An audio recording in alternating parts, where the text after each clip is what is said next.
미국이 발칵 뒤집혔습니다. 한국을 향해 관세 25% 폭탄을 던졌던 트럼프가 고작 28시간 만에 처절하게 무릎을 꿇었기 때문입니다. 전 세계 언론은 한국의 파멸을 확신했습니다. 하지만 삼성과 하이닉스가 반도체 공급을 끊자마자 믿기 힘든 대반전이 터졌습니다. 미군의 최첨단 무기가 고철로 변하고 뉴욕 증시에서 무려 500조 원이 순식간에 증발해버린 겁니다. 결국 미국이 한국에 빌어야 했던 사상 초유의 굴욕. 도대체 한국의 무엇이 천조국의 숨통을 끊어버렸을까요? 세계사를 뒤집은 그 통쾌한 진실 지금 시작합니다. 사각.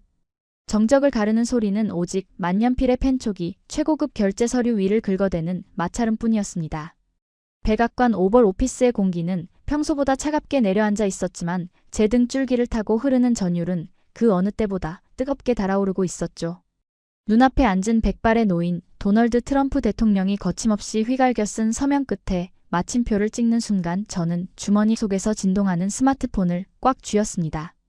그것은 단순한 서명이 아니라 제가 지난 3년간 공들여 설계한 거대한 체스판의 첫 번째 말을 움직이는 신호탄이었으니까요.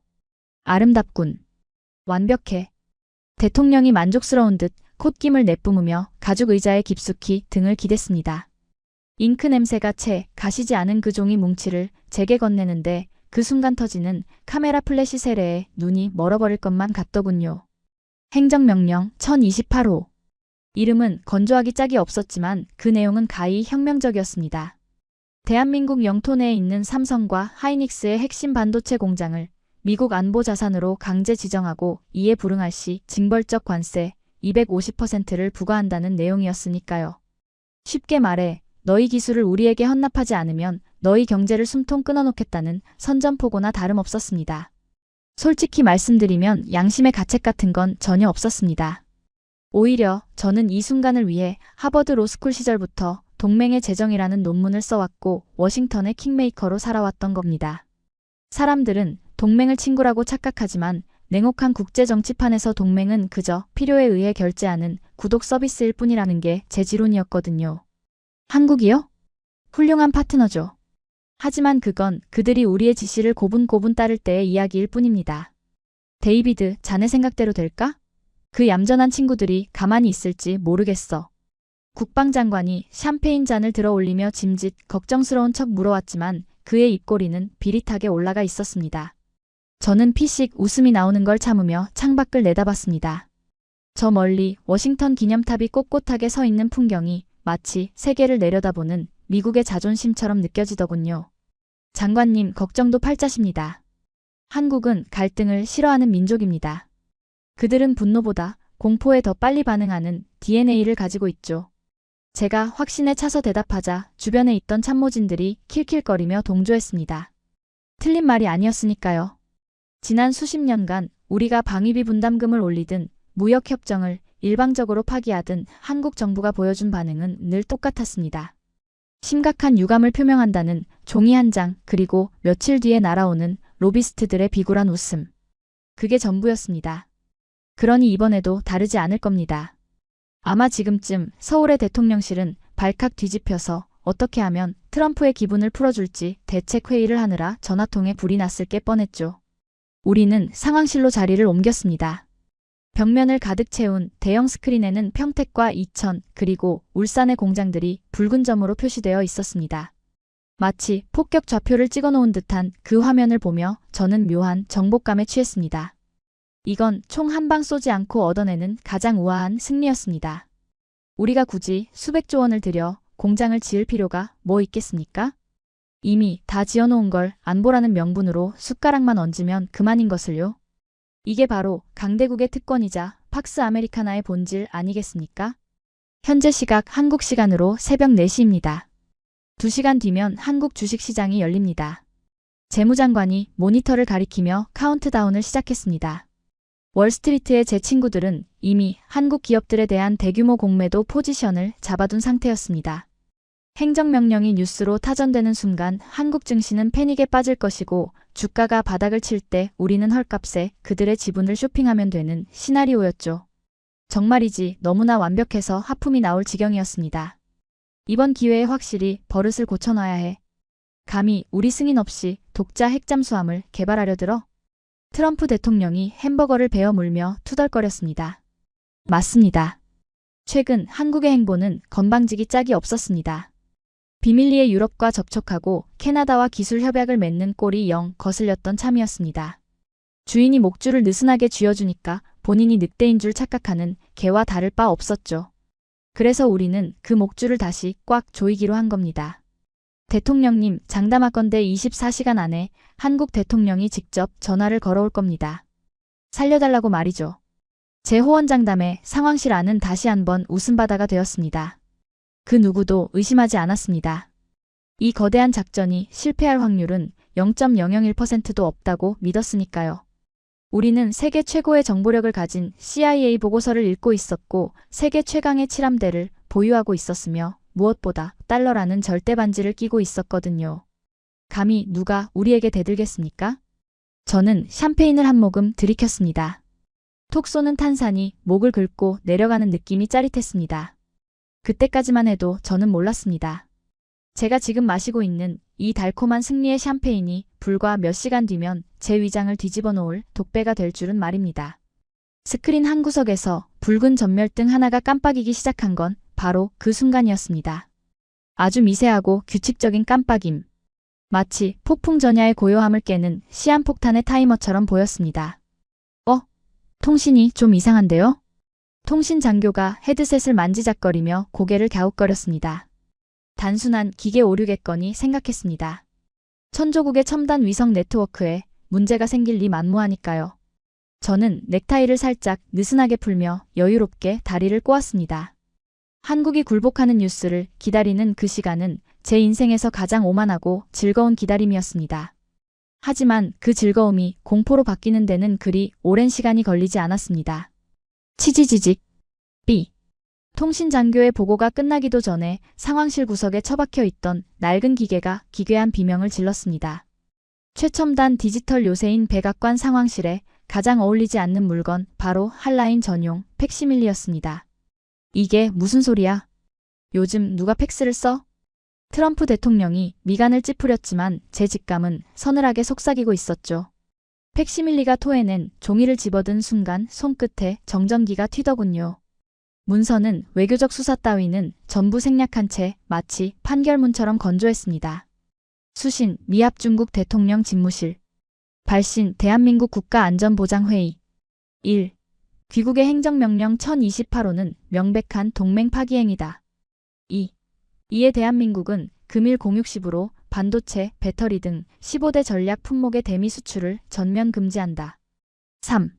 본 조치는 협상의 대상이 아니다. 수출 금지? 협상 불가? 종이를 읽어내려가던 저는 어이가 없어서 헛웃음을 터뜨렸습니다. 삼성과 하이닉스가 미국의 물건을 안 판다니요. 그건 자살골이나 다름없었습니다. 데이비드, 뭐라고 적혀 있어? 별거 아닙니다, 대통령님. 전형적인 벼랑 끝 전술입니다. 세게 나오면 우리가 겁먹고 관세를 깎아줄 줄 아는 거죠. 아주 귀여운 블러핑입니다. 저는 짐짓 여유롭게 종이를 테이블에 던졌습니다. 하지만 트럼프의 반응은 달랐습니다. 블러핑? 감히 나한테? 당장 청와대에 전화해. 이 대통령 바꿔. 내 목소리를 직접 들어야 정신을 차리지. 알겠습니다. 바로 연결하죠. 저는 자신만만하게 보안 전화의 수화기를 들었습니다. 평소라면 3초 안에 통역관이 굽신거리며 전화를 받았을 겁니다. 그런데 말입니다. 뚜. 신호음조차 없었습니다. 기계적인 끊김음. 혹시나 해서 다시 눌렀지만 결과는 같았습니다. 통신장교가 사색이 되어 소리쳤습니다. 전략가님, 신호가 안 잡힙니다. 한국 측에서 백악관 회선을 수신 차단 목록에 등록했습니다. 뭐? 차단? 상황실의 공기가 순식간에 얼어붙었습니다. 일개 동맹국이 미국 대통령의 전화를 스팸 처리하다니 이건 전례가 없는 일이었습니다. 그때였습니다. 저거 왜 저래? 말단 분석관이 가리킨 메인 스크린에는 전 세계 물류 흐름을 보여주는 마린 트래픽 지도가 떠 있었습니다. 태평양 한가운데 캘리포니아로 향하던 수십 개의 작은 점들이 마치 약속이나 한 듯 일제히 뱃머리를 돌리고 있었습니다. HMM 아레시라스호 미국 롱비치항에서 한국 부산항 회항. 하나가 아니었습니다. 화면에 잡힌 모든 한국 국적 선박들이 거대한 유턴을 그리며 돌아가고 있었죠. 그 궤적은 마치 태평양 위에 그어진 거절의 빗금처럼 선명했습니다. 이건 블러핑이 아닌데? 제 입에서 저도 모르게 신음이 흘러나왔습니다. 기름값만 수천억입니다. 진짜로 안 팔 작정이 아니고서야 저럴 수는 없는 노릇이니까요. 곧이어 국방부 연락관이 다급하게 달려왔습니다. 보고합니다. 텍사스 탄약 공장 가동이 중단됐습니다. 한국산 특수화약 재고가 3.5일치밖에 없답니다. 마이크론도 연락 왔습니다. 한국 소재 공급이 끊겨서 라인이 멈췄답니다. 사방에서 전화벨이 울리기 시작했습니다. 평온하던 상황실은 단 5분 만에 아수라장이 되었죠. 트럼프가 제 멱살을 잡을 듯이 노려보며 고함쳤습니다. 야, 쇼라며. 투정이라며. 근데 왜 내 공장이 멈추는 거야? 저는 식은땀을 흘리며 머리를 굴렸습니다. 인정하면 끝입니다. 대통령님 진정하십시오. 이건 해킹입니다. 한국이 사이버 전력을 동원해서 전산망을 교란하는 겁니다. 실제로는 물건이 오고 있을 겁니다. 확실해? 네. 제가 직접 확인하겠습니다. NSA 벙커로 가서 로우 데이터를 까보겠습니다. 놈들의 속임수를 반드시 밝혀내겠습니다. 저는 도망치듯 상황실을 빠져나왔습니다. 하지만 복도를 걷는 제 발걸음은 무거웠습니다. 과연 그곳에 제가 원하는 오류가 있을까요? 아니면 제가 외면하고 싶었던 불편한 진실이 기다리고 있을까요? 분명한 건 이 싸움이 제 예상과는 전혀 다른 방향으로 흐르고 있다는 사실이었습니다. 백악관 웨스트윙을 빠져나와 검은색 방탄벤에 몸을 실었을 때 제 손목시계는 오후 2시를 가리키고 있었습니다. 차창 밖으로 스쳐 지나가는 워싱턴의 풍경은 평화롭기 그지없었죠. 관광객들은 링컨 기념관 앞에서 셀카를 찍고 있었고 푸드트럭 앞에는 점심을 사려는 직장인들이 길게 줄을 서 있었습니다. 그 평범한 일상이 어찌나 비현실적으로 느껴지던지 마치 유리벽 너머의 다른 차원 세계를 보는 것만 같더군요. 메릴랜드 포트미드 NSA 본부로 최대한 빨리. 제가 운전기사에게 짧게 지시하자 차는 사이렌을 울리며 속도를 높였습니다. 저는 뒷좌석 깊숙이 몸을 파묻고 눈을 감았습니다. 머릿속은 복잡한 회로도처럼 엉켜 있었습니다. 한국의 선박회항, 통신 두절, 공장, 가동 중단. 이 모든 게 동시다발적으로 일어날 확률은 로또의 연속으로 2번 당첨될 확률보다 낮습니다. 그래, 이건 분명 시스템 해킹이야. 북한이나 중국 놈들이 한국 서버를 장악해서 장난질을 치는 게 분명해. 저는 그렇게 믿고 싶었습니다. 아니, 믿어야만 했습니다. 만약 이게 외부의 공격이 아니라 한국 정부의 의지라면 제가 설계한 이 거대한 체스판은 시작부터 체크메이트를 당한 꼴이 되니까요. 약 30분 뒤 저는 NSA 지하 벙커로 향하는 고속 엘리베이터 안에 서 있었습니다. 귀가 먹먹해질 정도로 빠르게 하강하는 엘리베이터 안에서 저는 넥타이를 거칠게 풀어 헤쳤습니다.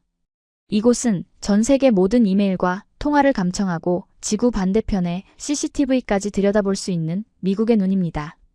여기서라면 한국 놈들의 얄팍한 속임수 따위는 단 10분이면 벗겨낼 수 있을 터였습니다. 띵! 엘리베이터 문이 열리자 서늘한 냉기가 훅 끼쳐왔습니다. 수천 대의 슈퍼컴퓨터가 내뿜는 열기를 식히기 위해 돌아가는 에어컨 바람소리, 그리고 수십 명의 요원들이 타닥거리는 키보드 소리만이 가득한 공간. 평소라면 활기찼을 이곳의 공기는 묘하게 가라앉아 있었습니다. 아니, 정확히 말하면 공포에 질린 침묵이 흐르고 있었죠. 전략가님 오셨습니까? 사이버 사령관 밀러 장군이 저를 맞이했습니다. 그런데 그의 몰골이 말이 아니더군요. 늘 칼같이 다림질된 제복을 입던 그가 땀에 젖은 셔츠 바람으로 헝클어진 머리를 쥐어뜯고 있었으니까요. 밀러, 상황 설명해. 한국 쪽 전산망에 오류가 생긴 거지? 지금 복구 중인가? 저는 짐짓 위험 있는 목소리로 물으며 메인 스크린 앞으로 다가갔습니다. 하지만 밀러 장군은 제 눈을 피하며 떨리는 손으로 스크린 한가운데를 가리켰습니다. 오류가 아닙니다. 뭐? 오류가 아니면? 보십시오. 지금 동북아시아 데이터 트래픽 현황입니다. 저는 그가 가리키는 곳을 바라보았습니다. 일본과 중국은 평소처럼 수많은 데이터 신호가 촘촘하게 연결되어 반짝이고 있었습니다. 그런데 유독 한반도 남쪽 대한민국만이 칠흑 같은 어둠에 잠겨 있었습니다. 마치 누군가 그 땅만 가위로 오려낸 것처럼 그 어떤 디지털 신호도 오가지 않는 거대한 블랙홀이 되어버린 겁니다. 이게 뭔가? 정전이라도 났나? 아니요. 포트 폐쇄입니다. 한국 내 모든 주요 서버가 미국 IP 대역에서의 접근을 원천 차단했습니다. 단순히 방화벽을 올린 수준이 아닙니다. 아예 물리적으로 케이블을 뽑아버린 것 같습니다. 케이블을 뽑아? 미쳤어? 그럼 지들도 인터넷 못할 텐데. 그게 더 무서운 점입니다. 자기들끼리는 됩니다. 인트라넷만 살려두고 외부로 나가는 관문만 닫아버린 겁니다. 쉽게 말해 지구상에서 디지털 쇄국 정책을 시작한 겁니다. 저는 어이가 없어서 헛웃음을 터뜨렸습니다. 21세기에 디지털 쇄국이라니. 뚫어. NSA가 못 뚫는 방화벽이 어디 있어? 백악관 명령이야. 당장 우회 경로 찾아서 시스템 강제 접속해. 한국 공장들 가동 데이터 지금 당장 내 눈앞에 가져오란 말이야.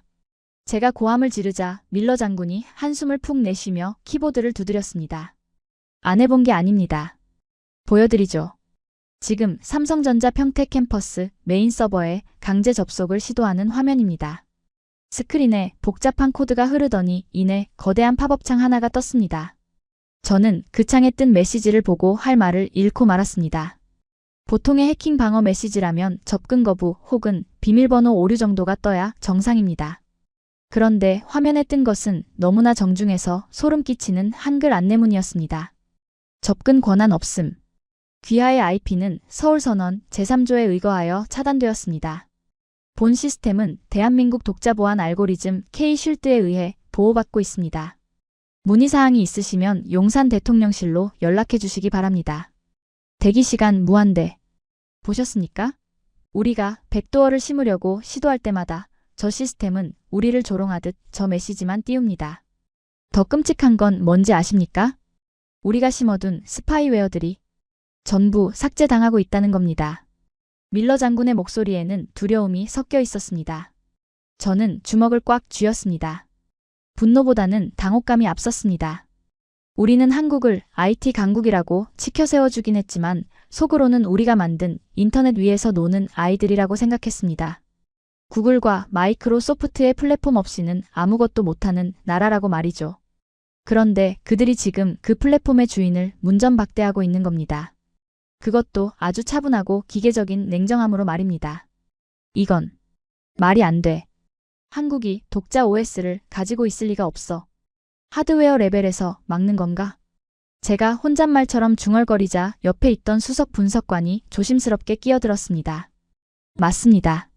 하드웨어입니다. 한국산 서버용 디램과 SSD 펌웨어에 우리가 모르는 킬 스위치가 심어져 있었습니다. 킬 스위치? 네. 특정 신호가 입력되면 반도체 스스로가 멍청이 상태로 변해버리는 기능입니다. 지금 미국 내 데이터 센터에 깔려있는 한국산 메모리들이 전부 읽기 전용 모드로 잠기고 있습니다. 우리가 데이터를 쓰려고 해도 칩이 거부하고 있는 겁니다. 그 순간 저는 망치로 뒤통수를 맞은 듯한 충격을 받았습니다. 그것은 단순히 공장 문을 닫는 차원이 아니었습니다. 그들은 지난 수십 년간 전 세계에 뿌려놓은 자신들의 반도체를 인질로 삼은 겁니다. 우리 허락 없이는 이 칩을 쓸 수 없다. 이것이 그들이 보내는 진짜 경고였던 것이죠. 그때였습니다. 제 정장 안주머니에서 휴대전화가 미친 듯이 진동하기 시작한 것은 발신자 이름을 확인한 저는 미간을 찌푸렸습니다. 마이클 골드만삭스 이사. 월스트리트에서 제 자산을 관리해주는 친구이자 이번 작전의 가장 큰 물주였습니다. 여보세요? 마이클, 지금 좀 바쁜데? 야, 데이비드. 너 지금 어디야? 백악관 맞아? 이 개자식아, 네가 2시간이면 끝난다고 했잖아. 수화기 너머로 들려오는 마이클의 목소리는 비명에 가까웠습니다. 평소에 점잖은 척하던 말투는 온데간데 없고 마치 도살장에 끌려가는 돼지 멱다는 소리처럼 들리더군요. 진정해. 왜 그래? 주가가 좀 빠졌어? 숏 쳤으니까 이득일 거 아냐? 이득? 이득 같은 소리하고 자빠졌네. 야, 지금 시세가 안 보여. 블라인드라고. 뭐? 시세가 안 보인다니? 한국증권거래소 데이터 피드가 끊겼어. 뉴욕, 런던, 홍콩. 전 세계 어디서도 삼성전자랑 하이닉스 주가를 볼 수가 없다고. 우리가 공매도 걸어놓은 물량이 수조 원인데 지금 이게 휴지 조각인지 다이아몬드인지 확인할 방법이 없단 말이야. 저는 등골이 오싹해졌습니다. 금융시장에서 가장 무서운 건 폭락이 아닙니다. 바로 불확실성, 즉 보이지 않음입니다. 가격이 떨어지면 팔면 되고 오르면 사면 됩니다. 하지만 가격 자체가 사라지면 그건 시장의 붕괴를 의미합니다. 그래? 그럼 블룸버그 단말기에는 뭐라고 뜨는데? 뭐라고 뜨냐고? 너 내 말 잘 들어. 지금 화면에 딱 한 줄 떠 있어. 대한민국 정부에 의한 시스템 점검 중. 이게 다야. 야, 내 고객들 지금 난리 났어. 환매 요청 들어오는데 정산을 못 해주고 있다고. 너네가 한국 좀 어떻게 해봐. 폭격을 하든 대통령을 납치해오든 당장 저 서버부터 켜라고. 마이클의 욕설을 뒤로하고 저는 전화를 끊었습니다. 손이 덜덜 떨려서 주머니에 전화기를 넣는 것조차 힘들더군요. 상황실의 대형 스크린을 다시 올려다보았습니다. 여전히 한반도는 검은색이었습니다. 그 어둠이 마치 거대한 입을 벌리고 저를 비웃는 것 같았습니다. 너희는 우리가 만든 반도체 없이는 계산도 못하고 우리가 만든 서버 없이는 돈도 못 세. 한국의 침묵은 웅변보다 강했습니다. 그들은 흥분해서 소리치지 않았습니다. 시위대를 보내 성조기를 태우지도 않았습니다. 그저 조용히 스위치를 내리고 문을 걸어 잠갔을 뿐입니다. 하지만 그 조용한 거절이 지금 세계 최강대국 미국의 신경망을 마비시키고 있었습니다. 저는 비틀거리는 다리로 의자를 찾아 주저앉았습니다. NSA 국장과 요원들이 모두 저만 쳐다보고 있었습니다. 그들의 눈빛은 이렇게 말하고 있었습니다. 전략가님, 이제 어떡합니까? 당신이 벌인 일이잖아요. 저는 마른 세수를 하며 중얼거렸습니다. 이건 상식 밖이야. 감히 돈을 인질로 잡아? 월스트리트를 건드려? 얘네가 정말 죽으려고 작정한 건가? 하지만 제 마음속 깊은 곳에서는 이미 다른 목소리가 들려오고 있었습니다. 아니, 죽는 건 우리야. 저들이 문을 안 열어주면 질식하는 건 바로 우리라고. 그때 제 머릿속을 스치고 지나가는 또 하나의 불길한 생각이 있었습니다. 금융이 마비되고 통신이 끊겼다. 그렇다면 국방은? 지금 태평양 한가운데 떠있는 우리 해군의 자랑 제7함대는 무사한가? 저는 급히 국방부 전용 한라인 수화기를 집어들었습니다. 제발 군대만큼은 멀쩡하길 빌면서 말입니다. 하지만 신은, 아니 한국은 그 마지막 희망조차 허락하지 않았습니다. 척. 수화기 너머로 거친 숨소리가 먼저 들려왔습니다. 저는 마른 침을 삼키며 최대한 평정심을 유지하려 애썼습니다. 상대는 태평양을 호령하는 미 제7함대의 사령관 스콧 제독이었습니다. 제독님? 접니다. 데이비드입니다. 백악관 상황실이 좀 시끄러워서. 함대 상황은 어떻습니까? 부산항 봉쇄 작전 준비됐습니까? 제 질문에 돌아온 건 대답 대신 무언가 둔탁한 것이 깨지는 소리였습니다. 쨍그랑. 아마도 제독이 들고 있던 커피잔을 집어 던진 모양이더군요. 봉쇄? 지금 봉쇄라고 했나? 이봐, 데이비드. 자네 지금 상황 파악이 전혀 안 되나 본데 봉쇄는커녕 우리 배가 가라앉게 생겼어. 네. 가라앉다니요? 니미츠급 항공모함이 가라앉다니 그게 무슨 농담입니까? 농담? 내가 지금 농담 따먹기나 하려고 보안 라인 켠 줄 알아? 3번 추진축에 균열이 생겼어. 당장 수리 안 하면 원자로 냉각수까지 샌다고. 근데 이걸 고칠 놈이 없어. 저는 귀를 의심했습니다. 세계 최강 미 해군이 고작 추진축 하나를 못 고쳐서 발을 동동 구른다니요. 일본이 있지 않습니까? 요코스카 기지로 가셨잖습니까? 미쓰비시 중공업 기술자들 투입하면 되는 거 아닙니까? 걔네도 배 잘 만들잖아요. 미쓰비시? 제독의 비웃음 섞인 고함이 고막을 때렸습니다. 그래, 나도 그런 줄 알았지. 그래서 요코스카에 입항 신청을 했어. 근데 뭐라고 답변이 왔는지 알아? 거부야. 도크가 꽉 찼대.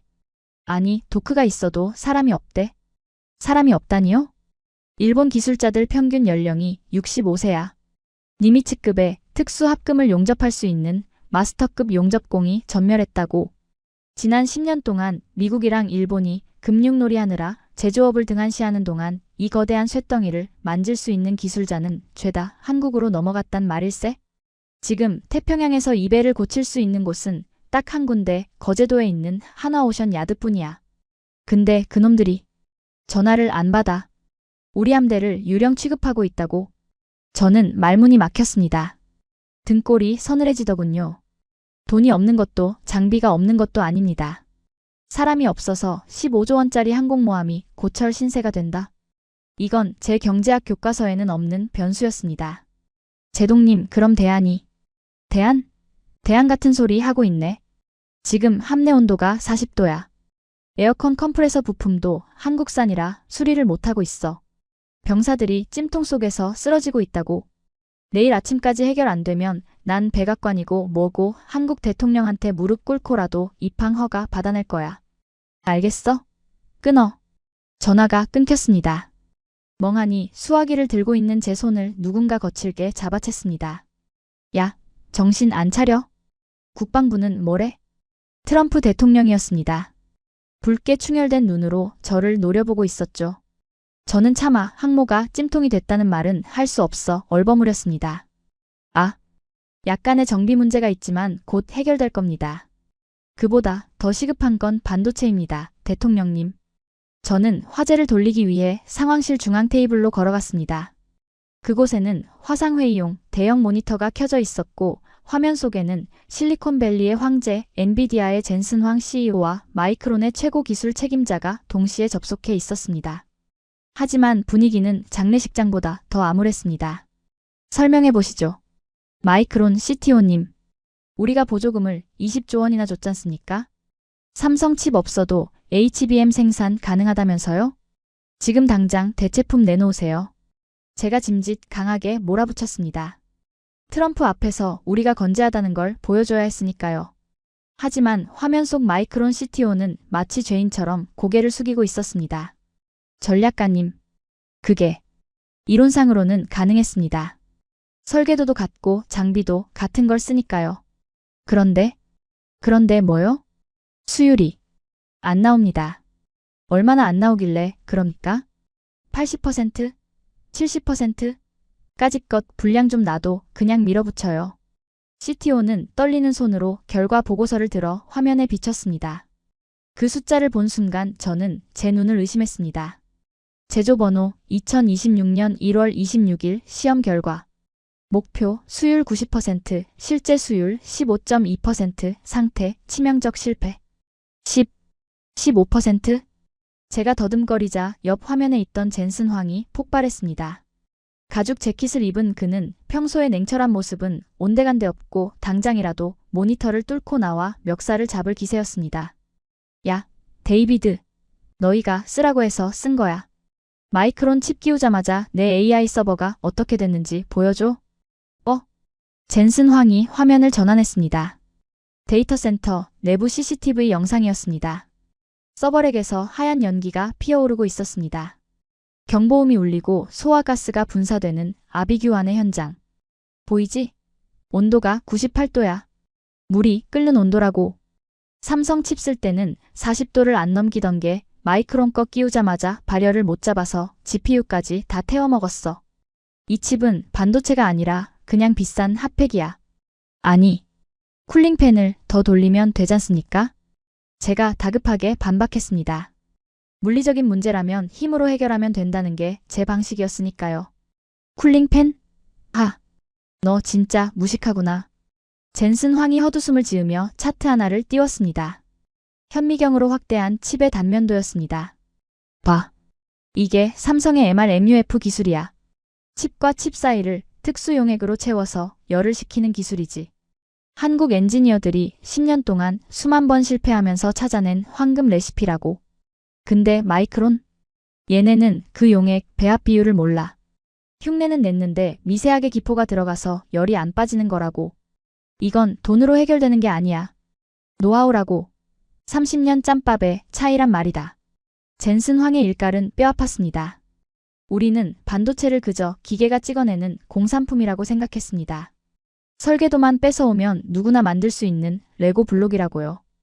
하지만 아니었습니다. 그것은 극한의 디테일과 장인 정신이 필요한 예술품에 가까웠던 겁니다. 지금 당장 삼성 평택 공장 문 안 열면 엔비디아 본사 한국으로 옮길 거야. 협박 아니야. 난 살아야겠으니까. 젠슨 황은 그 말을 끝으로 접속을 끊어버렸습니다. 검은 화면을 바라보는 제 얼굴이 화끈거렸습니다. 뒤에서 트럼프의 거친 숨소리가 들려왔습니다. 데이비드. 네. 대통령님.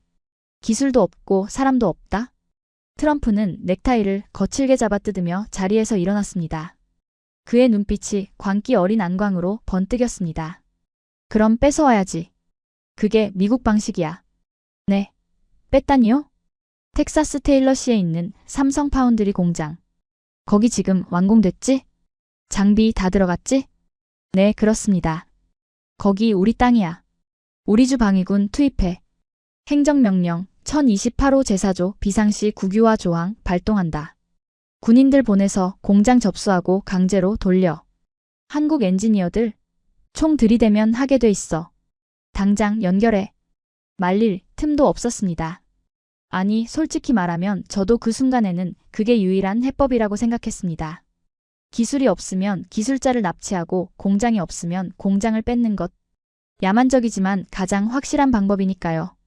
10분 뒤 상황실 메인 스크린에는 텍사스 삼성 공장의 CCTV 라이브 영상이 띄워졌습니다. 무장한 미주 방위군 특수부대가 장갑차를 앞세워 공장 정문을 부수고 들어가는 모습이 생중계되었습니다. 진입, 저항은 없다. 클린룸으로 이동한다. 현장 지휘관의 목소리가 스피커를 통해 긴박하게 울려 퍼졌습니다. 공장 안은 텅 비어 있었습니다. 한국 직원들은 이미 전부 철수한 뒤였죠. 좋아, 아주 쉬워. 메인 컨트롤룸 장악하고 시스템 재부팅해. 트럼프가 주먹을 불끈 쥐며 응원했습니다. 군인들이 총을 겨눈 채 메인 통제실로 진입했습니다. 그리고 오퍼레이터가 메인 서버에 전원을 올렸습니다. 윙. 거대한 팬 돌아가는 소리와 함께 수백 개의 모니터가 동시에 켜졌습니다. 저는 숨을 죽이고 화면을 지켜봤습니다. 이제 저 기계들만 돌아가면 됩니다.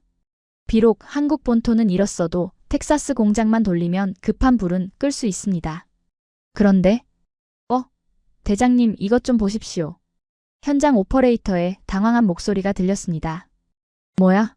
왜 안 돌아가? 화면이 이상합니다. 카메라가 줌인하여 메인 모니터를 비췄습니다. 그곳에는 복잡한 공정 데이터 대신 검은 바탕에 붉은색 팝업창 하나만이 덩그러니 떠 있었습니다. 시스템 경고 자폭 장치 가동. 코드 1997 IMF 리벤지. 미승인 접근 감지 중. 물리적 침입 확인됨. 프로토콜 개시 브릭 먹통 모드 전환. 브릭 모드? 벽돌 모드가 뭐야? 트럼프가 묻기도 전에 화면 속의 수치들이 미친 듯이 춤을 추기 시작했습니다. EUV 노광장비 진공 압력 해제. 포토레지스트 온도 설정값 이탈. 펌웨어 자동 삭제 중. 98%. 99%. 완료. 안 돼. 멈춰. 전원 꺼. 제가 비명을 지르며 마이크에 대고 소리쳤지만 이미 늦었습니다. 화면 속에서 피슉 하는 소리와 함께 수천억 원짜리 네덜란드산 ASML 장비들이 김을 내뿜으며 멈춰 섰습니다. 그건 단순한 전원 차단이 아니었습니다. 장비 내부의 핵심 소프트웨어를 스스로 태워버리고 렌즈의 초점을 일부러 틀어버리는 논리적 자살이었습니다. 보고합니다. 장비들이 먹통입니다. 재부팅이 안 됩니다. 그냥 거대한 고철 덩어리가 됐습니다. 현장 지휘관의 허탈한 보고가 이어졌습니다. 그리고 마지막으로 모니터 중앙에 한글 메시지가 떴습니다. 기술은 훔칠 수 있어도 영혼은 훔칠 수 없다. 대한민국 엔지니어 일동. 그 문구를 보는 순간 저는 다리에 힘이 풀려 주저앉고 말았습니다. 이건 우리가 알던 한국이 아니었습니다. 우리가 알던 한국은 겁주면 울먹이며 돈을 내놓던 순한 양이었습니다. 하지만 지금 제 눈앞에 있는 건 자신의 팔다리를 자르고서라도 기어이 사냥꾼의 목덜미를 물어뜯는 도끼 품은 호랑이였습니다. 코드명 1997년 IMF 복수. 그 코드명이 제 뇌리에 박혔습니다. 아, 그들은 잊지 않았던 겁니다. 30년 전 우리가 그들의 경제를 유린하고 알짜 기업들을 헐값에 사냥해 갔던 그 굴욕의 역사를 그들은 그날부터 이 순간만을 위해 칼을 갈아왔던 겁니다. 30년 동안 웃는 얼굴 뒤에 비수를 숨긴 채 우리 시스템 깊숙이 자폭 스위치를 심어놓고 기다린 겁니다. 대통령님. 저는 떨리는 목소리로 트럼프를 불렀습니다. 더 이상 오만도 전략도 남아있지 않았습니다. 남은 건 오직 생존 본능뿐이었습니다. 이건 전쟁으로도 못 이깁니다. 공장을 뺏어도 껍데기뿐입니다. 저들이 다시 와서 비밀번호를 눌러주지 않는 한 미국 제조업은 오늘부로 멸망입니다. 상황실 안에는 죽음 같은 정적만이 감돌았습니다. 트럼프의 얼굴에서 핏기가 완전히 사라졌습니다. 그는 믿을 수 없다는 듯 입을 뻐끔거리다 제 멱살을 잡고 흔들었습니다. 그럼 어떻게? 방법이 있을 거 아냐? 네가 전략가잖아. 뭐라도 해보란 말이야. 그의 고함이 멀게만 느껴졌습니다. 제 머릿속에는 단 하나의 생각만이 맴돌았습니다. 우리는 건드리지 말아야 할 것을 건드렸다. 잠자는 호랑이의 코털을 뽑은 대가는 생각보다 훨씬 가혹할 것이다. 그리고 그때 상황실의 메인 문이 쾅 하고 열렸습니다. 이제 마지막 피날레, 진짜 악당이 아닌 진짜 심판자가 등장할 차례였습니다. 비서실장이 창백한 얼굴로 뛰어들어오며 외쳤습니다. 대통령님, 뉴욕입니다. 뉴욕 증권거래소가 거래를 중단했습니다. 띠링, 띠링, 띠링. 뉴욕 증권거래소의 거래 중단을 알리는 사이렌 소리가 백악관 상황실의 스피커를 통해 장송곡처럼 울려 퍼졌습니다. 메인 스크린에 뜬 다우존스 지수는 마이너스 9.8%. 단 30분 만에 미국 시가 총액의 10분의 1 금액으로 따지면 약 5천조 원이 공중으로 증발해버린 겁니다. 그 숫자는 단순한 하락이 아니었습니다. 미국이 망할 수도 있다는 공포가 숫자로 실체화된 자본주의의 사망 진단서나 다름없었죠. 상황실 안의 참모들은 누구 하나 입을 떼지 못했습니다. 숨소리조차 죄가 될 것 같은 무거운 침묵. 그 정적을 깬 건 도널드 트럼프 대통령의 낮고 갈라진 목소리였습니다. 데이비드. 그가 저를 불렀습니다. 고함을 지르거나 물건을 집어 던질 거라고 예상했지만 오히려 그의 목소리는 소름 끼칠 정도로 차분하더군요. 천천히 고개를 돌려 저를 바라보는 그의 눈동자에는 정치적 동지에게 보내는 신뢰 따위는 이미 증발하고 없었습니다. 오직 굶주린 맹수가 사냥감을 노려보는 듯한 살기만이 번뜩이고 있었으니까요. 자네가 그랬지. 블러핑이라고. 벼랑 끝 전술이라고. 대통령님 그게. 저는 데이터에 기반해서. 데이터? 지금 내 눈앞에 보이는 저 빨간 숫자가 데이터야. 내 지지율이 곤두박질 치는 소리가 안 들려? 텍사스 공장은 고철이 됐고 월스트리트는 불바다가 됐어. 근데 뭐? 블러핑? 트럼프가 천천히 자리에서 일어나 저에게 다가왔습니다. 그의 거구에서 뿜어져 나오는 위압감에 저도 모르게 뒷걸음질을 쳤습니다. 네가 설계했잖아. 네가 책임진다고 했잖아. 행정명령 1028호는 완벽하다고 한국은 찍소리도 못할 거라고 내 입으로 말했잖아.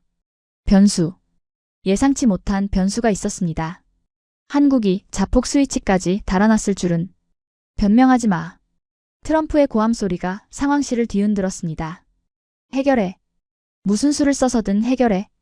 만약 오늘 밤까지 저 공장들 다시 못 돌려놓으면 내일 아침 뉴스 헤드라인은 무능한 전략가의 반역행위가 될 거야. 알겠어? 내가 감옥에 가기 전에 네가 먼저 가게 될 거란 말이다. 그는 손가락으로 출입문을 가리켰습니다.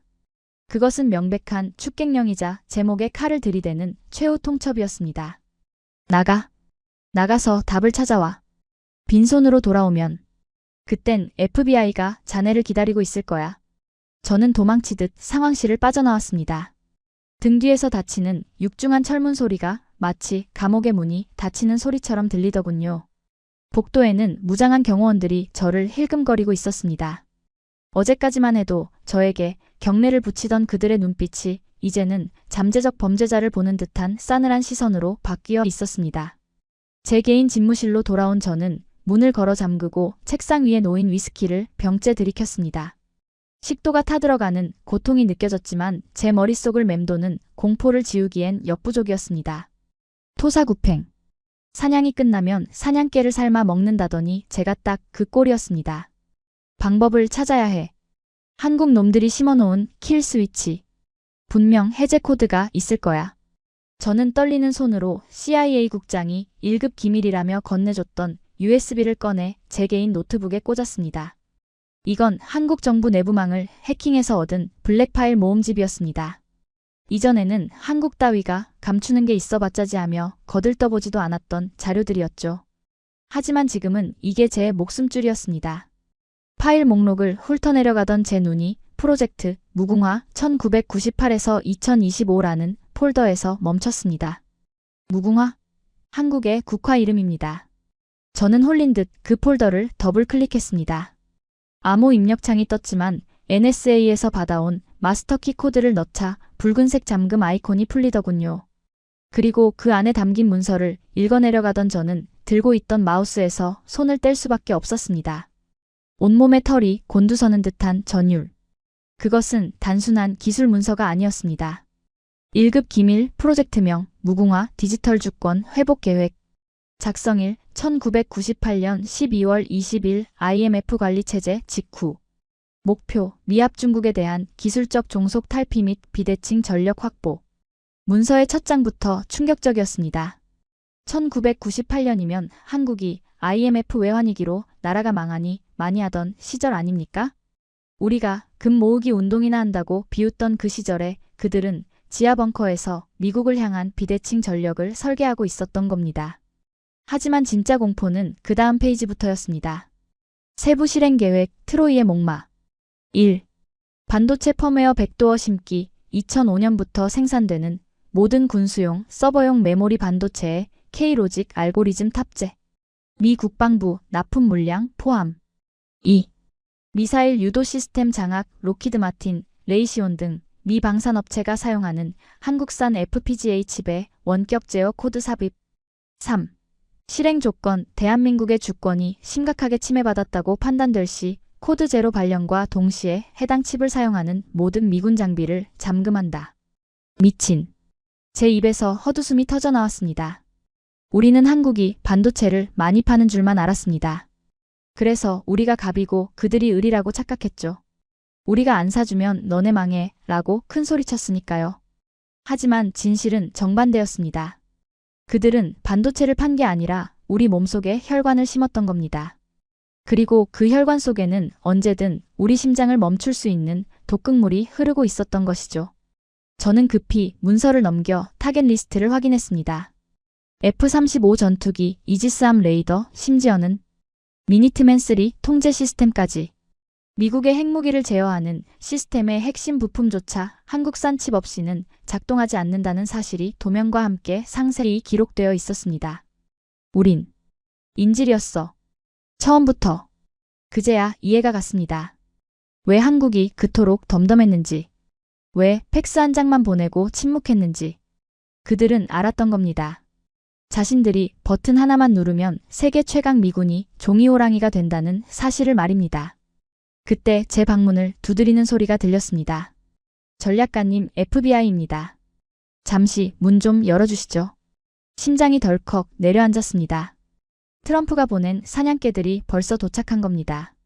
저는 다급하게 노트북을 닫으려다 모니터 하단에 떠있는 작은 팝업 창을 발견했습니다. 그것은 제가 보고 있던 이 기밀 문서가 실시간으로 누군가에게 전송되고 있음을 알리는 알림이었습니다. 경고 외부 접속 감지. 귀하의 열람 기록이 대한민국 NSC로 전송되었습니다. 소름이 돋았습니다. 제가 이 파일을 열어볼 것까지 그들은 예측하고 있었던 걸까요? 아니면 이 파일 자체가 저를 낚기 위해 그들이 일부러 흘린 미끼였을까요? 마치 모니터 너머에 누군가가 저를 보며 속삭이는 것 같았습니다. 이제 알겠나? 네가 상대하는 게 누군지. 전략가님, 문 여십시오. 강제 개방하겠습니다. 문고리가 격하게 흔들리기 시작했습니다. 쾅, 쾅 하는 소리가 제 심장 박동과 겹쳐 들렸습니다. 저는 더 이상 도망칠 곳이 없다는 걸 깨달았습니다. 밖에는 저를 희생양 삼으려는 대통령과 FBI가, 안에는 저를 비웃는 한국의 감시망이 저를 조여오고 있었습니다. 저는 의자 깊숙이 몸을 파묻으며 떨리는 손으로 얼굴을 감싸 쥐었습니다. 우리는 호랑이를 키운 게 아니었습니다. 우리는 용의 입안에 머리를 들이밀고 있었던 겁니다. 문이 부서지는 소리와 함께 무장 요원들이 들이닥쳤습니다. 하지만 제 귀에는 그 소리보다 제 머릿속에서 울리는 하나의 문장이 더 크게 들려왔습니다. 미국은 졌다. 저는 비로소 인정할 수밖에 없었습니다. 이 싸움은 애초에 성립될 수 없는 완벽하게 설계된 패배였다는 것을 말입니다. 철컥. 차가운 금속음이 귓가를 때렸습니다. 제 손목을 파고드는 수갑의 냉기보다 더 소름 끼치는 건 저를 바라보는 FBI 수사관의 건조한 눈빛이었습니다. 불과 몇 시간 전까지 전략가님이라 부르며 허리를 굽히던 그들이 지금은 마치 테러리스트를 다루듯 제 뒷덜미를 잡아채고 있었습니다. 데이비드 킴. 당신을 국가기밀 유출 및 안보 위협 혐의로 긴급 체포합니다. 이건 모함이야. 내가 유출한 게 아니라고. 트럼프가 시킨 일이잖아. 제가 악을 썼지만 그들은 대꾸조차 하지 않았습니다. 저는 짐짝처럼 검은 벤에 실려 워싱턴 외곽의 안전가옥, 아니 사실상의 고문실로 끌려갔습니다. 창문 하나 없는 회색 콘크리트 방. 덜렁 놓인 철제 책상과 취조용 의자. 그곳의 공기는 곰팡내와 공포심으로 눅눅하게 젖어 있더군요. 앉아. 수사관이 제 머리채를 잡아 의자에 처박았습니다. 그는 제 압수된 노트북을 책상 위에 던지듯 내려놓으며 으르렁거렸습니다. 변호사는 필요 없어. 여긴 애국자법 적용구역이야. 네가 한국 놈들한테 무슨 코드를 넘겼는지 불기 전까진 물 한 모금도 없을 줄 알아. 넘긴 게 아니라고. 그놈들이 해킹한 거야. 저 노트북을 봐. 내가 확인하려고 여는 순간 신호가 나갔다고. 그걸 증명해봐. 네가 직접 열어서 설명해. 그는 수갑을 한쪽만 풀어주고는 감시 카메라가 번뜩이는 방 안에 저를 홀로 남겨두고 나갔습니다. 저는 덜덜 떨리는 손목을 문지르며 노트북 화면을 켰습니다. 화면에는 아까 제가 열어봤던 프로젝트 무궁화 폴더가 그대로 떠 있었습니다. 저는 제 결백을 증명할 단서를 찾기 위해 기술 문서가 아닌 다른 폴더들을 미친 듯이 뒤지기 시작했습니다. 코드나 도면이 아니라 해킹의 흔적을 찾아야 했으니까요. 그러다 제 시선이 하위 폴더 하나에 꽂혔습니다. 폴더, 기록 일지, 연구원 개인 기록, 1998년에서 2024년. 로그? 시스템 접속 기록인가? 저는 지푸라기라도 잡는 심정으로 그 폴더를 클릭했습니다. 하지만 그 안에 담겨있던 건 차가운 서버 기록이 아니었습니다. 화면 가득 뜬 수백 장의 스캔 이미지들. 그것은 삐뚤빼뚤한 손글씨로 적힌 낡은 노트와 빛바랜 편지들이었습니다. 가장 위에 있는 파일, 날짜는 1998년 2월. 한국이 IMF 외환위기로 국가부도 사태를 맞았던 바로 그 해였습니다. 수석연구원 김철수의 업무일지. 오늘 미국 채권단이 다녀갔다. 그들은 우리 공장의 핵심 장비를 고철값에 뜯어가면서 내 면전에 대고 비웃었다. 너희에게 반도체는 돼지목의 진주 목걸이라고. 참을 수가 없다. 피가 거꾸로 솟는다. 옆자리의 박 대리는 오늘 해고 통보를 받고 옥상에서 한참을 울다 내려왔다. 우리는 오늘 밤부터 유령이 된다. 채권단 몰래 폐기된 장비를 지하 창고로 옮겼다. 전기가 들어오지 않아 촛불을 켜고 회로도를 그린다. 아내가 결혼 반지를 판 돈으로 쌀을 사왔다. 나는 그 밥을 목구멍으로 넘기며 맹세했다. 내 자식 세대에는 절대로 다시는 돈 때문에 남의 나라에 무릎 꿇게 하지 않겠다고. 이 기술은 단순한 메모리가 아니다. 이것은 우리의 복수이자 생명이다. 저는 멍하니 모니터를 바라보았습니다. 1998년. 제가 아이비리그 기숙사에서 파티를 즐기며 한국 경제는 구조적 모순 덩어리라고 리포트를 쓰던 그 시각. 지구 반대편의 누군가는 결혼 반지를 판 돈으로 밥을 먹으며 촛불 아래서 칼을 갈고 있었던 겁니다. 다음 파일을 열었습니다. 2010년 유독가스 누출 사고 경위서. 새벽 3시. 1402번째 실험 실패. 불산가스가 누출되어 이 연구원이 쓰러졌다. 방독면도 부족해서 수건에 물을 적시고 들어갔다. 폐가 타들어가는 것 같지만 멈출 수 없다. 우리가 여기서 멈추면 대한민국은 영원히 일유하천 국가로 남는다. 내 심장이 멈추는 한이 있어도 이 적층 기술만은 완성하고 죽겠다. 여보, 미안해. 오늘도 집에 못 가. 사진 한 장이 첨부되어 있었습니다. 실험실 바닥에 웅크리고 자는 연구원들의 모습. 그들의 발은 퉁퉁 부어 터져 있었고 손가락 끝은 화학약품에 닿아 지문이 달아 없어져 있었습니다. 그런데도 사진 속의 그들은 컵라면을 든 채 모니터에 뜬 성공 데이터를 보며 아이처럼 환하게 웃고 있더군요. 제 가슴 속에서 무언가가 쿵 하고 내려앉았습니다. 그동안 저는 한국을 운 좋게 미국의 기술을 베껴 성장한 나라, 가성비 좋은 하청 공장 정도로만 생각했습니다. 우리가 돈만 주면 언제든 꼬리를 흔드는 강아지라고 믿었죠. 하지만 이 기록들은 전혀 다른 이야기를 하고 있었습니다. 그들이 쌓아 올린 이 압도적인 기술 장벽은 돈이나 요행으로 만든 게 아니었습니다. 그것은 한이라는 연료를 태워 피와 땀이라는 재료로 쌓아 올린 그야말로 인간 승리의 탑이었던 겁니다. 이건 기술이 아니야. 저도 모르게 중얼거렸습니다. 취조실 유리창 너머의 수사관이 저를 쳐다봤지만 신경 쓸 겨를이 없었습니다. 저는 홀린 듯 또 다음 페이지를 넘겼습니다. 일본이 소재 수출을 막았을 때 밤을 새워 국산화에 성공한 기록, 미국이 기술 통제를 걸었을 때 기상천외한 방법으로 우회 경로를 뚫어낸 기록. 그 모든 과정이 이 폴더 안에 고스란히 담겨 있었습니다. 그리고 마지막 파일. 2025년 12월. 최종 시스템 점검. 그 문서의 하단에는 프로젝트 총책임자가 남긴 짧은 메모가 적혀 있었습니다. 우리는 전쟁을 원하지 않는다.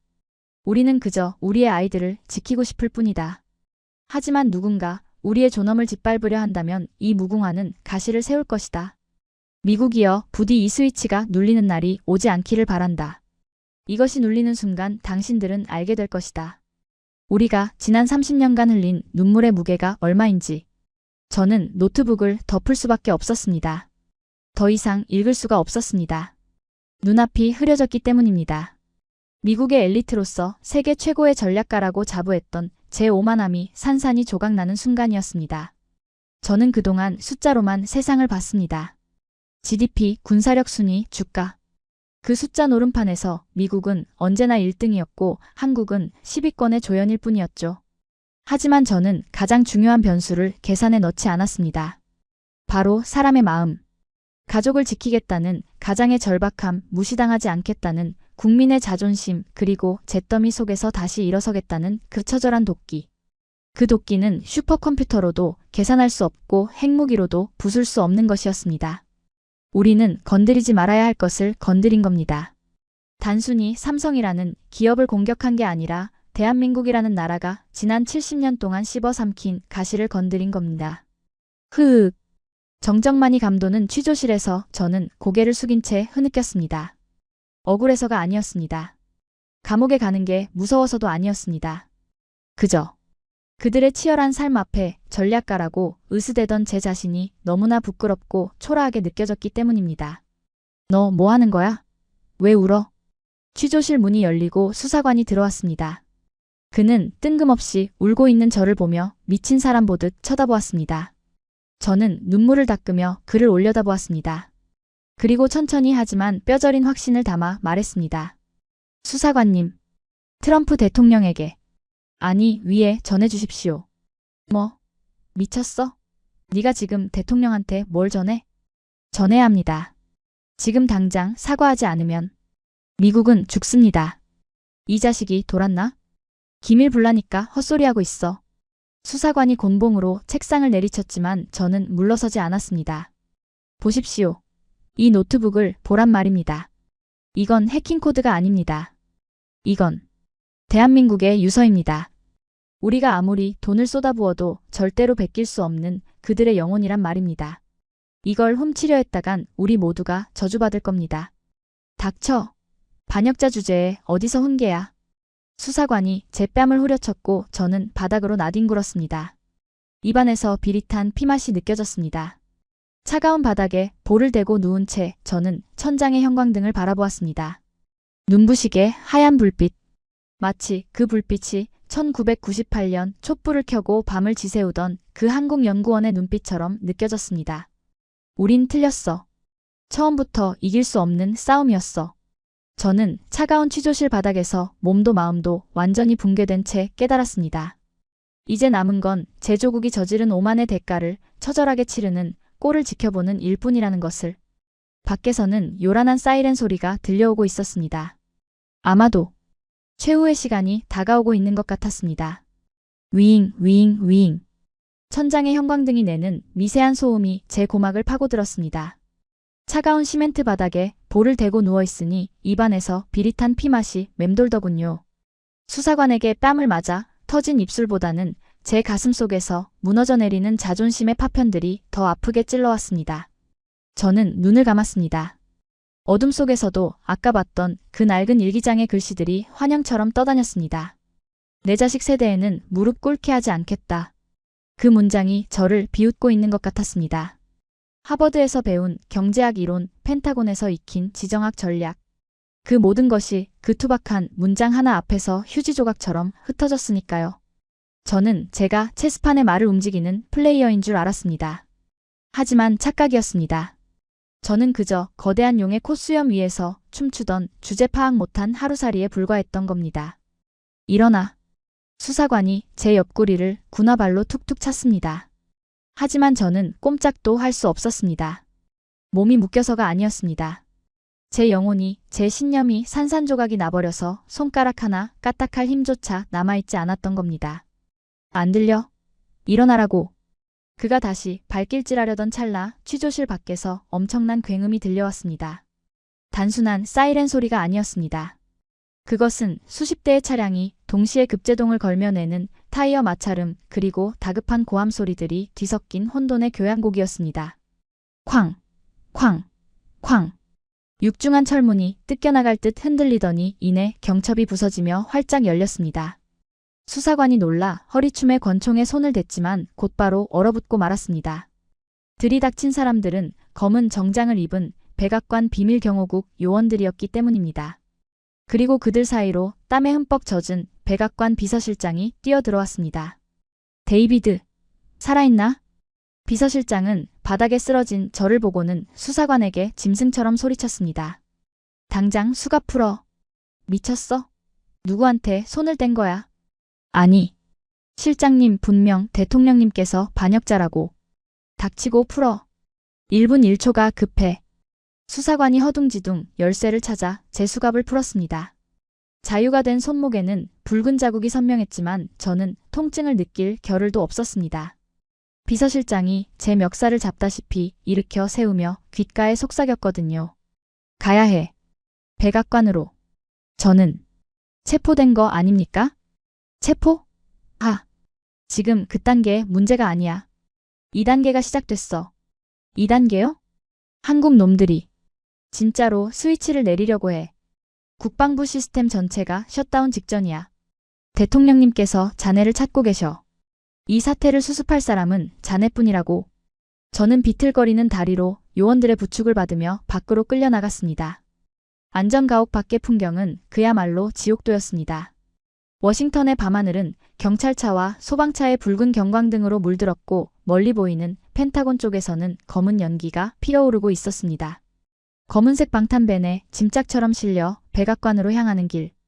차창 밖으로 보이는 시민들의 표정은 공포 그 자체였습니다. 스마트폰이 터지지 않는지 전화를 흔들어대는 사람들, 멈춰 선 ATM 기계 앞에서 발을 동동 구르는 사람들. 그 혼란의 한복판을 질주하며 저는 묘한 허무함을 느꼈습니다. 고작 24시간 전까지만 해도 우리는 세계의 지배자였습니다. 하지만 한국이 연결을 끊어버린 지금 이 거대한 제국은 나침반을 잃은 난파선 꼴이 되어버렸습니다. 전략가님 도착했습니다. 백악관 웨스트윙 입구. 평소라면 기자들이 진을 치고 있어야 할 그곳은 무장한 군인들로 봉쇄되어 있었습니다. 저는 숨 돌릴 틈도 없이 지하 상황실로 직행했습니다. 자동문이 열리자 후끈한 열기와 함께 고성과 비명이 섞인 아수라장이 펼쳐졌습니다. 수십 명의 참모가 전화기를 붙잡고 소리를 지르고 있었고 바닥에는 찢어진 문서들이 눈처럼 쌓여 있었습니다. 그리고 그 혼란의 중심에 도널드 트럼프 대통령이 있었습니다. 연결해. 다시 연결해보란 말이야. 왜 전화를 안 받아? 트럼프는 수화기를 집어 던지며 책상을 내리치고 있었습니다. 붉게 상기된 얼굴, 풀어헤친 넥타이, 헝클어진 머리카락. 그는 더 이상 위대한 미국의 대통령이 아니었습니다. 자신의 장난감이 고장나 울부짖는 덩치 큰 어린아이에 불과했죠. 대통령님, 데이비드 전략가 데려왔습니다. 비서실장의 보고에 트럼프가 고개를 확 돌렸습니다. 저를 발견한 그의 눈동자가 흔들렸습니다. 분노일까요? 아니면 반가움일까요? 그는 성큼성큼 다가와 제 어깨를 으스러져라 움켜쥐었습니다. 데이비드, 너 이 자식.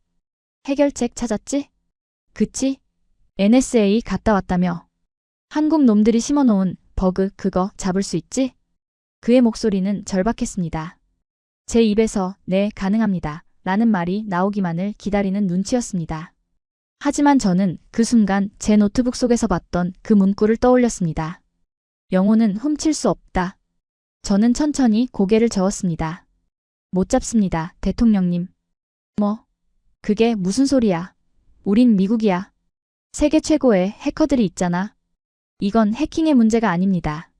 우리가 지난 30년 동안 편리함에 취해 그들에게 내어준 심장의 문제입니다. 우리 미사일, 전투기, 서버. 그 모든 것의 가장 깊은 곳에 그들의 피와 땀이 박혀 있습니다. 그걸 억지로 뽑아내면 미국은 죽습니다. 그럼 어떻게? 그냥 죽으라는 거야? 트럼프가 제 멱살을 잡고 흔들었습니다. 저는 그의 눈을 똑바로 쳐다보았습니다.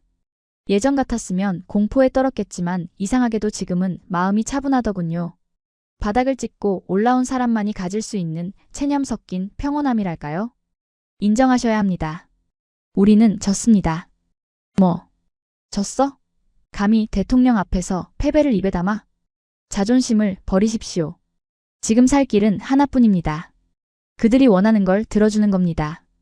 무릎을 꿇으라면 꿇고 빌라면 빌어야 합니다. 이 배신자 새끼가.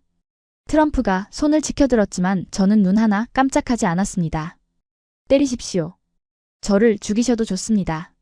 하지만 대통령님, 지금 밖을 보십시오. 뉴욕 증시는 멈췄고 칠함대는 표류 중이며 텍사스 공장은 고철이 됐습니다. 여기서 1시간만 더 지체하면 그 다음은 전력망입니다. 미국 전역이 암흑천지가 될 겁니다. 그때 가서 후회하시겠습니까?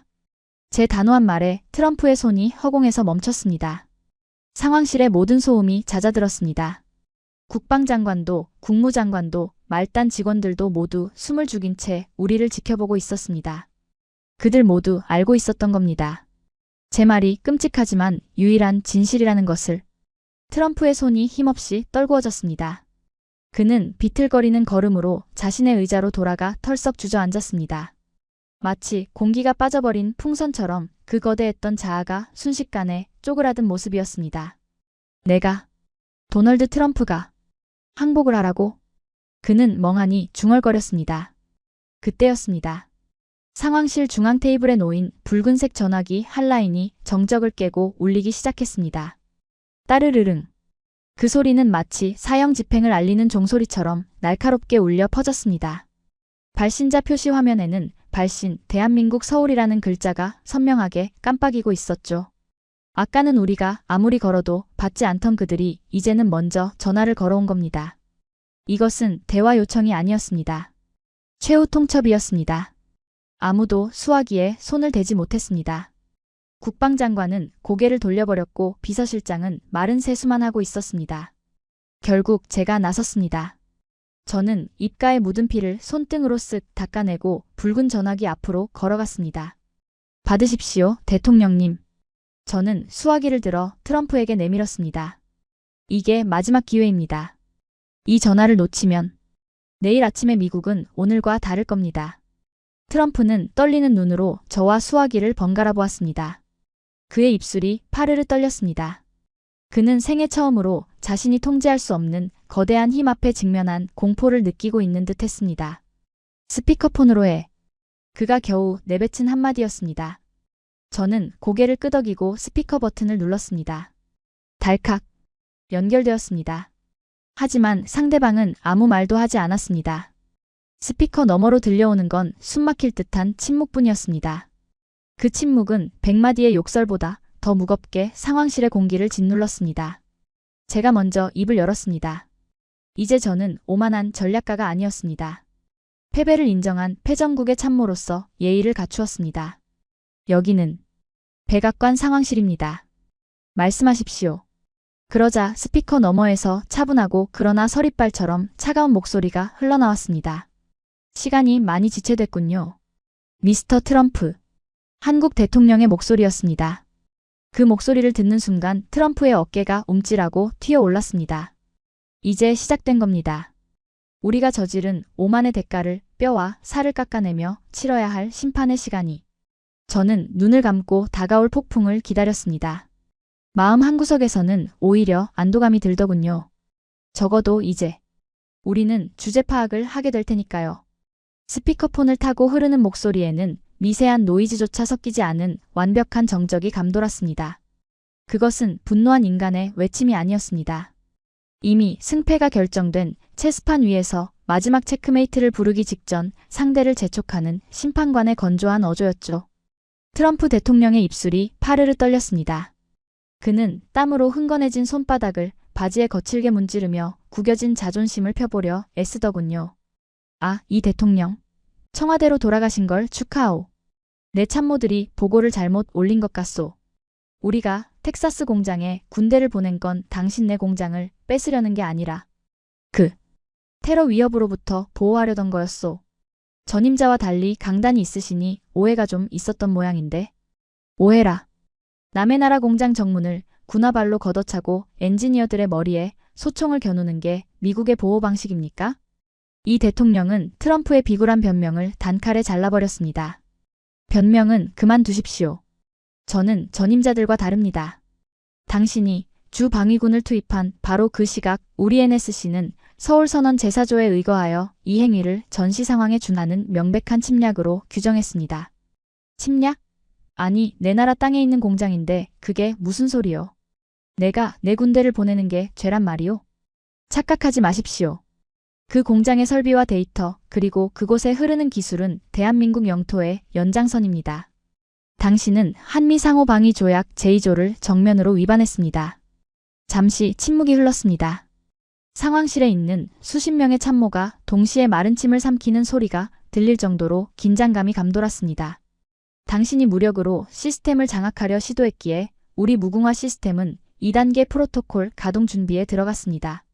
앞으로 3분 뒤 미 국방부가 사용하는 모든 한국산 통신 칩의 피아 식별 코드가 영구 삭제됩니다.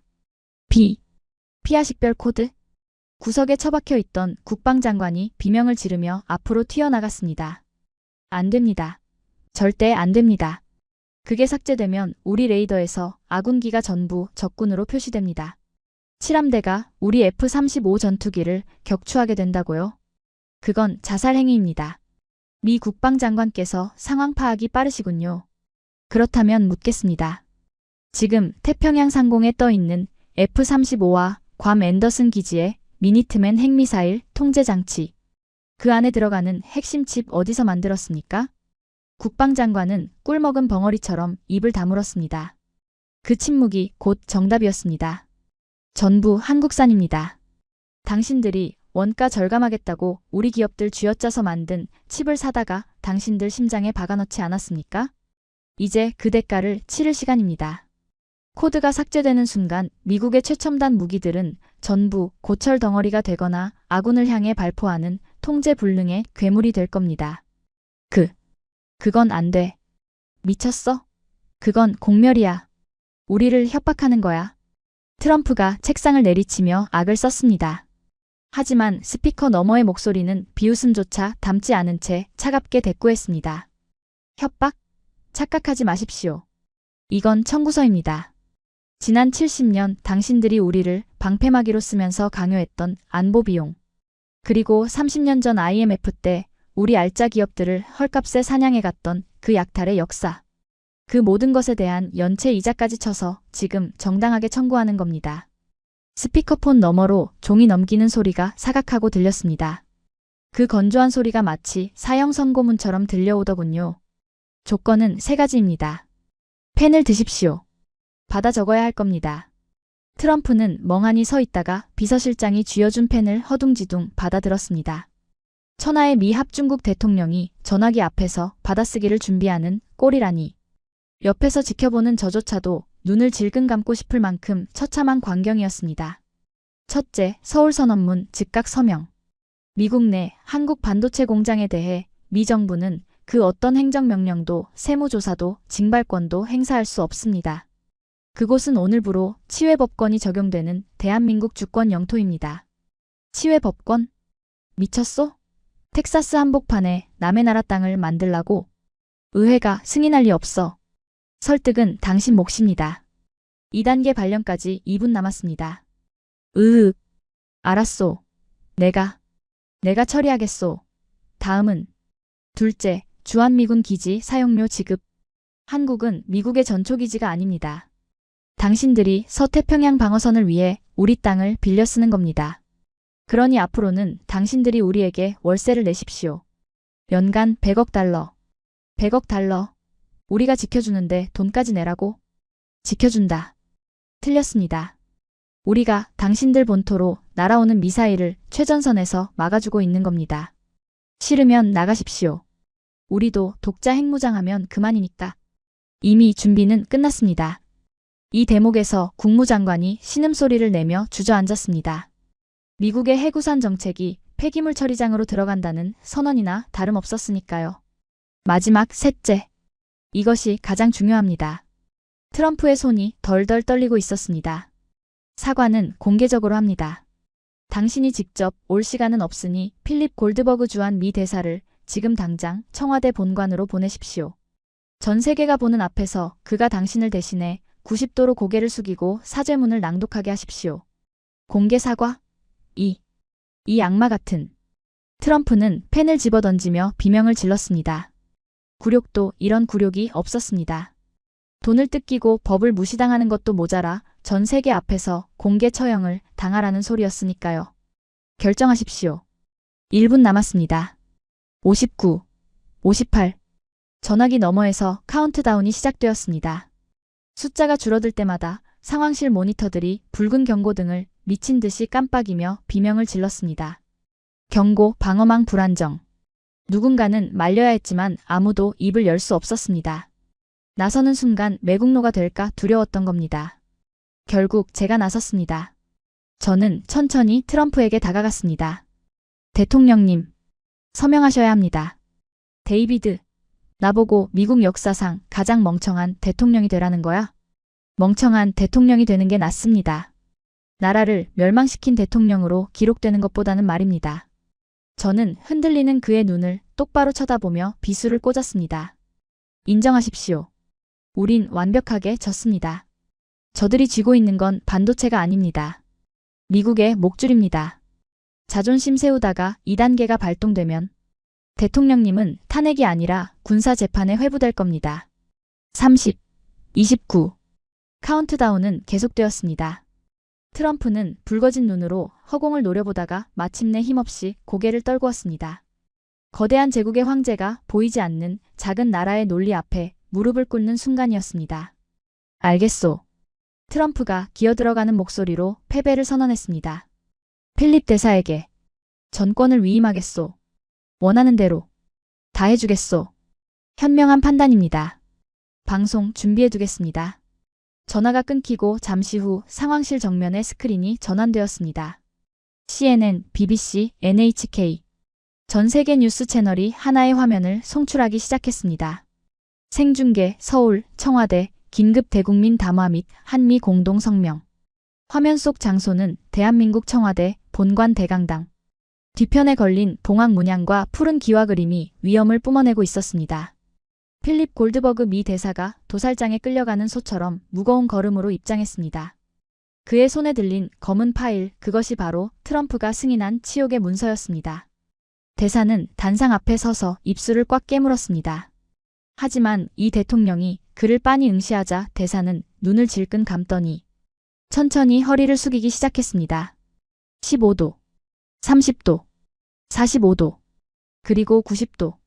완벽한 직각. 세계 최강국인 미국 대사가 타국 정상에게, 그것도 청와대라는 권력의 심장부에서 전 세계가 보는 앞에서 90도로 허리를 숙인다는 건 단순한 인사가 아니었습니다. 그것은 완벽한 복종이자 새로운 질서의 인정이었습니다. 으아악! 트럼프가 비명을 지르며 화면을 외면했습니다. 하지만 저는 눈을 뗄 수가 없었습니다. 저 굴욕적인 각도가 바로 우리가 애써 무시해왔던 대한민국의 진짜 높이였으니까요. 대사가 떨리는 목소리로 사죄문을 낭독하고 서명하는 순간 기적 같은 일이 벌어졌습니다. 상황실의 모니터들이 멈췄던 심장이 다시 뛰듯 알림을 쏟아내기 시작한 겁니다. 시스템 경고, 보안 코드 복구, 엔비디아 서버 온도 정상화, 국방부 텍사스 공장 재가동 승인. 빨간색으로 뒤덮였던 세상이 순식간에 초록색으로 바뀌고 있었습니다. 마치 마법사가 지팡이를 휘두른 것처럼 이 대통령이 고개를 끄덕이자마자 멈췄던 미국의 심장이 다시 뛰기 시작한 겁니다. 돌아왔어. 다시 돌아왔다고. 참모들이 환호성을 질렀지만 트럼프는 고개를 들지 못했습니다. 그는 뼛속 깊이 깨달았을 겁니다. 이 시스템이 돌아온 건 우리가 잘해서가 아니라 그들이 자비를 베풀어 주었기에 가능한 일이라는 것을요. 상황실의 흥분은 가라앉고 다시 무거운 정막이 찾아왔습니다. 우리는 살아났습니다. 하지만 우리 모두는 직감했습니다. 오늘 밤 70년을 이어온 팍스 아메리카나의 시대는 끝났다는 것을. 그리고 그 폐허 위에 팍스 코리아나라는 새로운 질서가 소리 없이 세워졌다는 것을 말입니다. 저는 주머니에서 구겨진 담배 한 개피를 꺼내 입에 물었습니다. 평소라면 제지당했겠지만 지금 저를 말릴 사람은 아무도 없었습니다. 다들 넋이 나간 표정으로 꺼진 모니터만 바라보고 있었으니까요. 매캐한 연기를 깊이 들이마시며 저는 나직히 중얼거렸습니다. 28시간. 고작 하루하고도 4시간. 그 짧은 시간이 세계 지도를 다시 그리는 데 걸린 전부였습니다. 후. 입안을 맴돌던 매캐한 담배 연기를 허공으로 길게 뱉어냅니다. 하얀 연기가 워싱턴의 차가운 밤 공기 속으로 흩어지는 모습을 멍하니 바라보고 있자니 제 손가락 사이에서 타들어가던 담배가 필터 끝까지 닿아 뜨거운 열기를 전해오더군요. 아, 뜨거. 짧은 신음과 함께 꽁초를 바닥에 비벼 껐습니다. 고작 이 작은 불씨 하나에도 화들짝 놀라는 꼴이라니. 천하의 백악관 수석 전략가라는 작자가 참으로 우스운 몰골이 되어버렸습니다. 지금 제 눈앞에 펼쳐진 백악관의 풍경은 어제와 똑같이 고요하고 웅장합니다. 잔디는 푸르고 저 멀리 링컨 기념관은 여전히 하얗게 빛나고 있죠. 하지만 저는 알고 있습니다. 저 껍데기 속에 있던 제국의 영혼은 불과 방금 전 완전히 증발해버렸다는 사실을 말입니다. 조금 전 상황실을 나오면서 마주친 직원들의 눈빛을 잊을 수가 없습니다. 그들은 패닉을 넘어선 허탈감, 아니 믿었던 신에게 버림받은 신도들처럼 공허한 표정을 짓고 있었습니다. 그럴 만도 하겠죠. 우리가 당연하게 누려왔던 슈퍼파워라는 지위가 사실은 누군가의 인내와 희생 위에 얹혀진 모래성이었다는 걸 뼈저리게 확인한 직후니까요. 주머니에서 진동이 울립니다.